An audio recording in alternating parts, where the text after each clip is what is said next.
அஸ்ஸலாமு அலைக்கும். பெருநாள் தொழுகை முடிச்சு ஒருத்தரை ஒருத்தர் பார்த்து கை கொடுத்து கட்டி பிடிச்சு சலாம் சொல்லுவாங்க.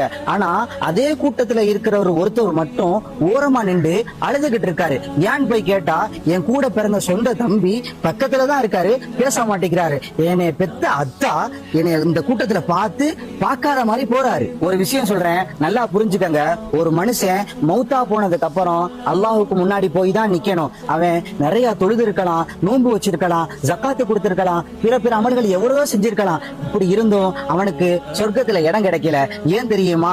அவன் உயிரோட இருக்கும் போது அவன் கூட பிறந்த அண்ணன் கிட்டையும் பெத்த தாய் கிட்டையும் பேசாம முகத்தை திருப்பிட்டு போயிருக்கான். சொர்க்கம் எவ்வளவு முக்கியம்னு நமக்கு தெரியும். ஜன்னத்துல் ஃபிர்தௌஸ குர்ரா அல்லாஹ் அப்படின்னு கேட்கிறோம். ஆனா நபி ஸல்லல்லாஹு அலைஹி வஸல்லம் ஒரு ஹதீஸ்ல சொல்றாங்க, உறவுகளை துண்டித்து வாழ்பவர் சொர்க்கத்துக்குள்ளே நுழைய மாட்டார். நவுது பில்லாஹ், அல்லாஹ் பாதுகாக்க வேண்டும். இந்த ஹதீஸ் புகாரி ஷரீஃப்ல பதிவு செய்யப்பட்டிருக்கு. நம்ம கூட பிறந்த அண்ணன், தம்பி, அக்கா, தங்கச்சி, அம்மா, அத்தா இவங்க கிட்ட பேசாம இருக்கிறதுனால நாம என்ன லாபத்தை அடைய போறோம்? கொஞ்சம் சிந்திச்சு பாருங்க. என்ன ஈகோ முக்கியமா? அவங்க நம்ம கூட பிறந்தாங்க, அது முக்கியம் இல்லையா உங்களுக்கு?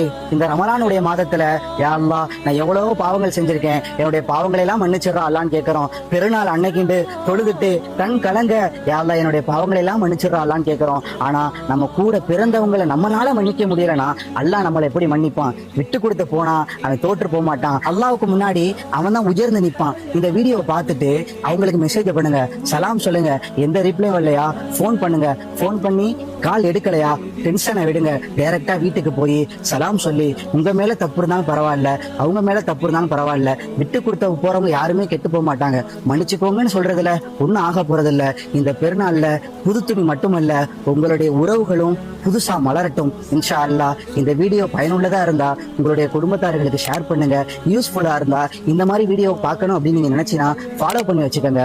அஸ்ஸலாமு அலைக்கும் வரஹ்மத்துல்லாஹி வபரகாத்துஹு.